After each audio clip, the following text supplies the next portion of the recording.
The play pause button allows with a click to start the music or stop it.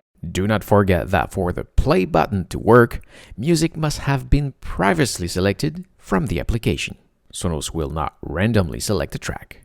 On the other hand, if there is already music playing in another room of your house, you can hold this play pause button and the speaker will group into the playing room. If there is more than one room already playing music, you can hold it one more time to switch room. The opposite also works. So if the speaker is part of a group and you don't want to listen to music into your room, but also don't want to stop the music for the others in the house, you can hold it down and the speaker will leave the group. Now for the volume, it can be clearer. Press plus for more and press less for less. You can click repeatedly or hold it, it's as you want.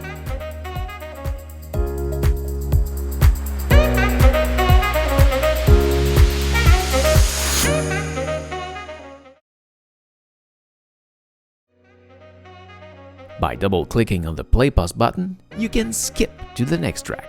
Now if you want to disable the button function to only use the application and prevent any other user to controlling the speakers, I invite you to take a look at the video on the upper right corner. Finally, if you have a Sonos speaker with touch control, know that it's possible to do the exact same function, and I can show you how to do it with the video on the upper right corner. So this is it. Thank you for watching. I hope it helps. If yes, please give me a thumbs up.